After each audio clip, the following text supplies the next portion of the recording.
Em maio de 2020, Suraj Kumar jogou uma das cobras mais venenosas do mundo na cama em que sua esposa dormia. Como se já não bastasse, ele segurou a Naja de mais de 1,5 metro para forçar ela a morder a esposa. O caso que a gente vai contar hoje aqui para vocês parece ser um caso super inusitado, mas a verdade é que a gente está diante de mais um caso de feminicídio. E esse teve uma das sentenças mais raras da Índia. Oi, eu sou a Cibele e sejam bem-vindos à Terra do Medo!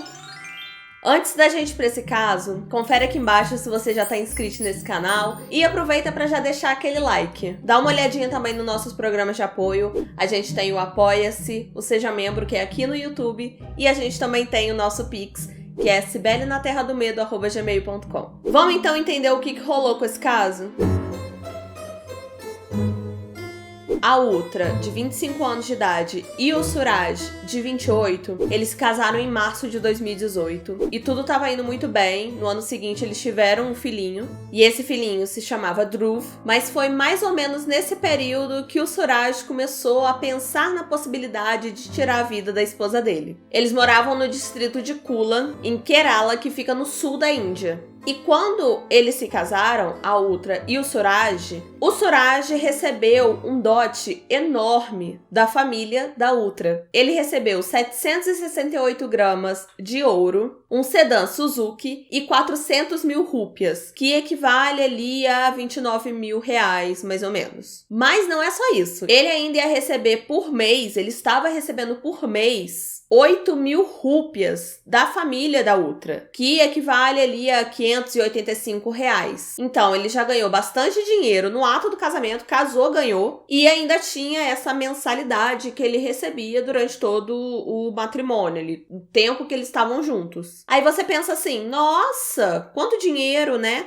Quanta coisa que ele ganhou e quanta coisa ele ganhava. Mas parecia que não era suficiente pra ele. Não parecia que era o suficiente, porque ele ficava enchendo o saco da Utra, porque ele achava pouco. Ele achava que ele tinha que ganhar mais. O pai da Utra, ele é um comerciante de borracha e a mãe é uma diretora de escola aposentada. E a família da Utra acaba que tem uma condição melhor do que a da família do Suraj.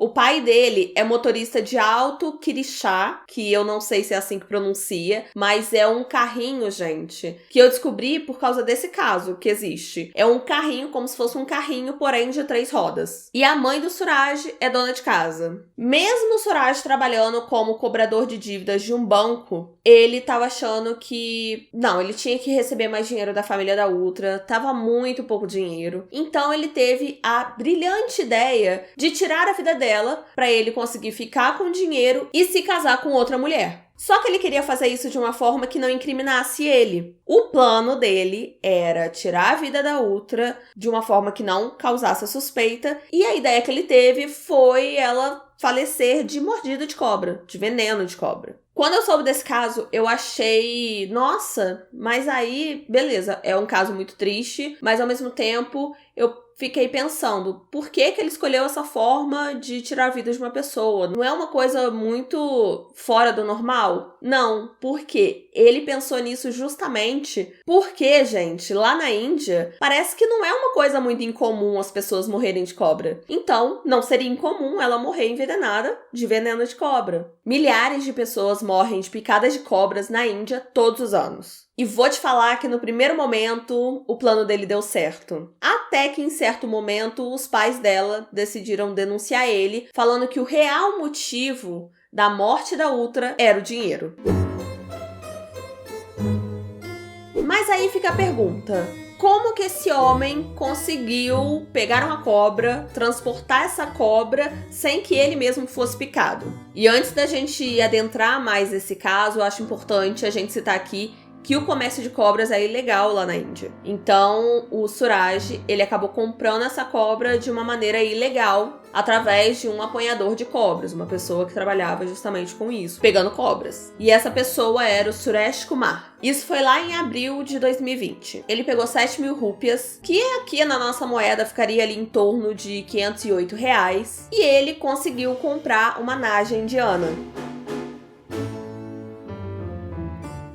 Para transportar a cobra de uma maneira segura, ele pegou uma caixa, um recipiente, fez um furinho ali pro oxigênio entrar pra cobra não morrer sufocada. E aí ele botou essa cobra dentro dessa caixa, tampou e transportou ela ali. 13 dias depois, ele colocou esse recipiente que a cobra tava dentro de uma sacola e foi até a casa dos sogros, que era exatamente onde a Ultra tava. E a casa dos sogros ficava a 44 quilômetros de distância. Chegando lá, ele fez um suquinho pra ela e misturou sedativo, então ela tomou e não teve jeito. Na mesma hora ela desmaiou, não tinha pra onde fugir. E aí foi nesse momento que ele pegou aquela caixa, aquele recipiente que a cobra tava dentro, abriu e jogou assim, virou de cabeça pra baixo, jogou a cobra de mais de 1,5 metro em cima da esposa que estava dormindo, sem defesa alguma. Só que em vez de a atitude da cobra ser atacar a mulher, né, que ela caiu em cima da mulher assim, ela não atacou ela direto. Na verdade, a cobra fugiu e foi pra debaixo de um armário. O Suraj, então, conseguiu pegar a cobra de novo, jogou em cima da esposa, mas mais uma vez a cobra simplesmente fugiu e foi pra debaixo do armário. Aí você pensa também o quanto essa cobra não tava assustada, né? Pra ela não atacar logo de cara. Mas a gente também vai entender por que a cobra teve essa atitude mais pra frente. Já na terceira tentativa, ele não jogou a cobra em cima dela. Ele segurou a cobrinha pelo capuz, aquele capuz da Naja que a gente vê por aí, é bem famoso, e forçou a cobra no braço da Ultra. Aí realmente não teve jeito, a cobra ficou agitada, deve ter ficado mais assustada ainda e acabou picando a Ultra. Deu 2 picadas nela e aí depois disso a cobra correu e se escondeu debaixo de uma prateleira do quarto e foi lá que ela ficou a noite toda. Quando a mãe da Ultra entrou no quarto, logo de manhã assim, então tinha passado a noite inteira, e ela encontrou a filha com a boca aberta e com o braço esquerdo caído assim, pendendo para um lado. A família levou ela para o hospital às pressas, mas chegando lá, o médico declarou que ela tinha falecido mesmo por conta de envenenamento. E na mesma hora, eles já chamaram a polícia. O relatório da autópsia mostrou que ela tinha 2 pares de mordida de cobras, ou seja, 2 presas da cobra, no antebraço dela. E a distância entre essas picadas era de menos de 1 polegada. E a autópsia também revelou que ela tinha veneno de cobra no organismo, mas ela também tinha sedativo, não era só veneno de cobra. E o veneno da Naja pode matar a gente em questão de horas. Ele paralisa os músculos e tal. É uma parada bem rápida mesmo. A mãe da Ultra estranhou uma coisa. Quando ela entrou no quarto, o Suraj estava lá. Ela não estava sozinha. A Ultra não estava sozinha. E aí a mãe dela questionou por que ele não tentou acordar ela, alguma coisa assim. E ele disse que ele só não queria perturbar o sono dela. Acabou que por conta dessa denúncia que os pais da Ultra fizeram, o Suraj foi preso no dia 24 de maio de 2020 por ter possivelmente o envolvimento na morte da esposa e, a partir daí, uma investigação se iniciou. E durante essa investigação, gente, tudo caía na conta do Suraj. Por quê?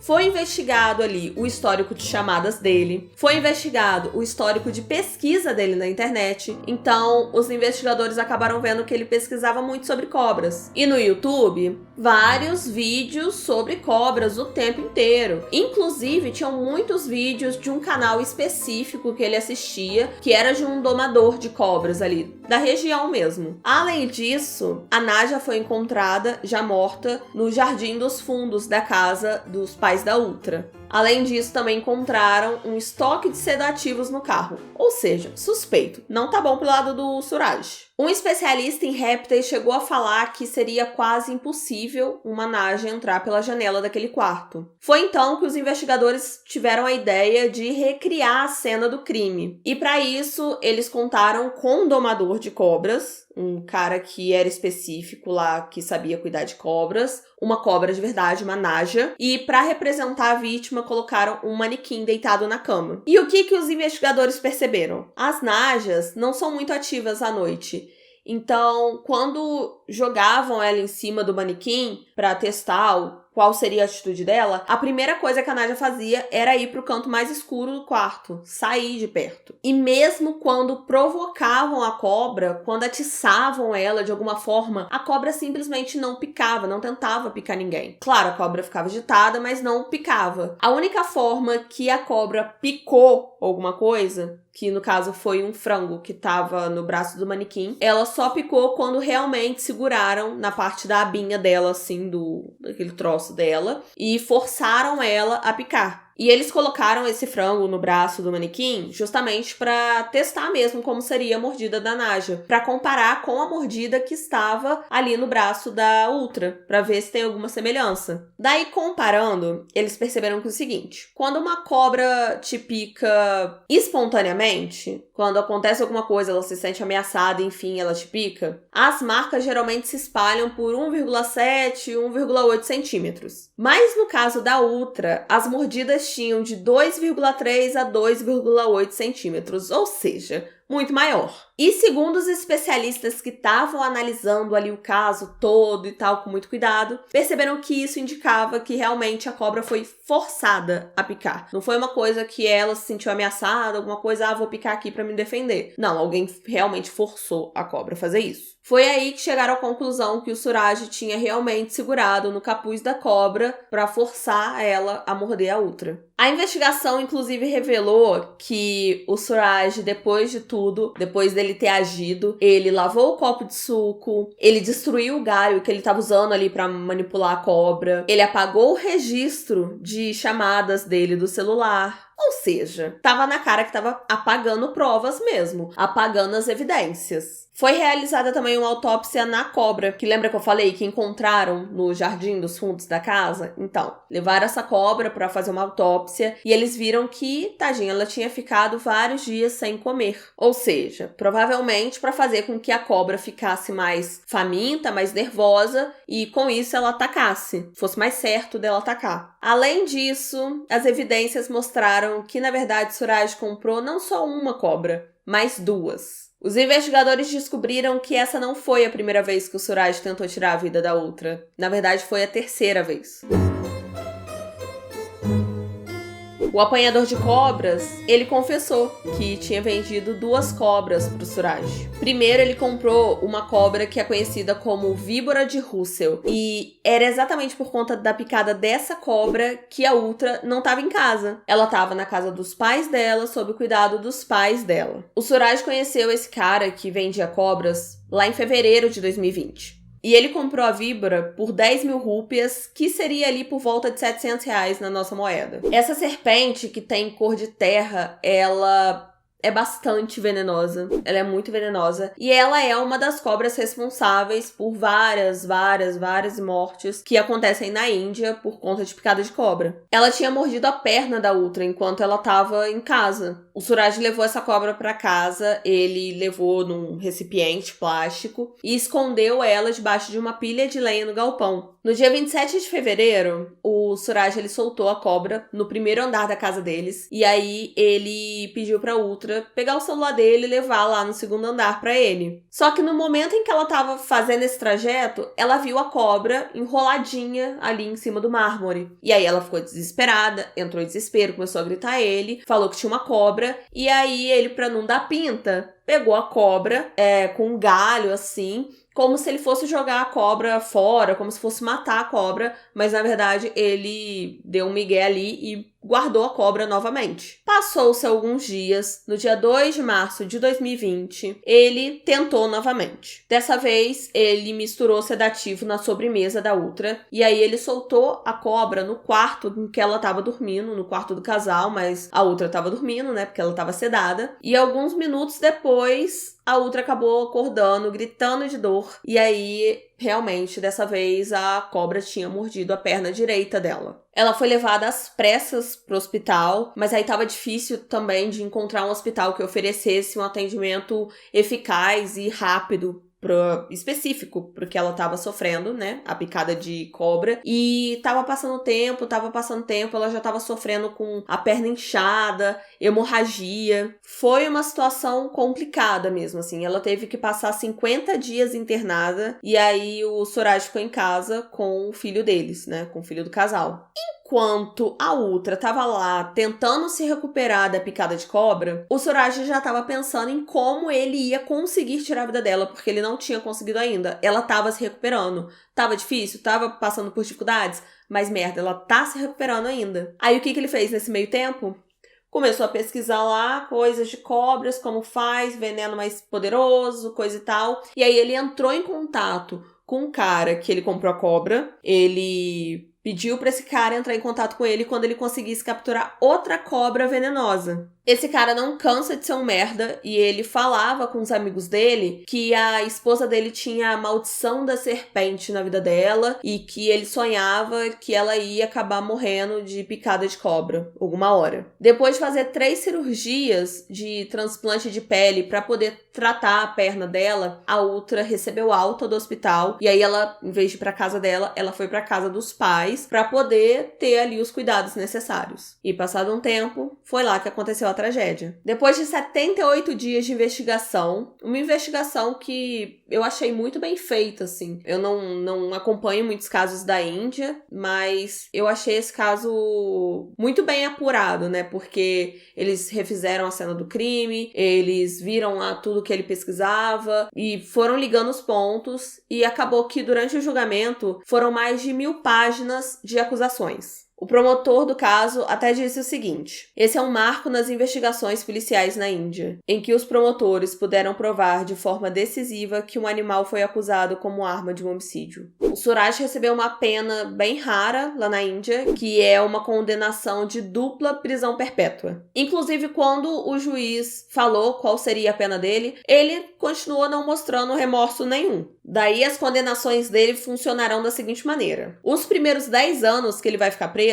são por envenenamento. Depois, os próximos 7 anos são por ele ter estragado as provas, destruído evidências, e a partir daí que ele vai começar a cumprir as 2 prisões perpétuas dele. E é muito louco, porque quando eu soube desse caso, foi com... eu não lembro o título exatamente que eu vi, mas foi com um título que me remetia a uma coisa muito bizarra, assim.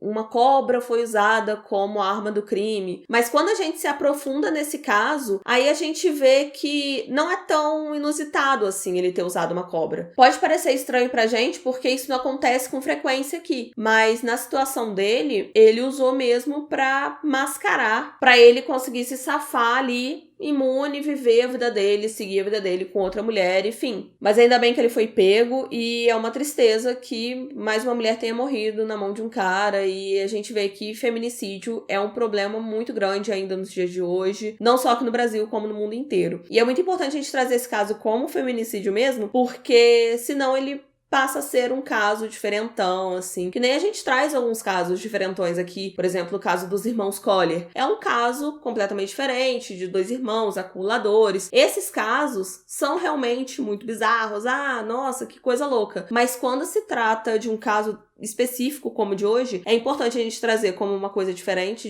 pra gente, tá, ok, é uma coisa a ser pautada, que nem a gente trouxe como um caso diferente, mas ao mesmo tempo é pra gente refletir, peraí, mas o que aconteceu por trás desse título que chama atenção e que faz a gente querer saber mais do caso? Deixa aqui embaixo o que vocês acharam desse vídeo, vamos continuar esse assunto aqui nos comentários, e se você gostou desse vídeo, assiste esse aqui que o YouTube tá te recomendando, ou então vai pra nossa playlist de crimes reais. Eu espero que vocês tenham gostado do vídeo, um beijo e até a próxima. Tchau!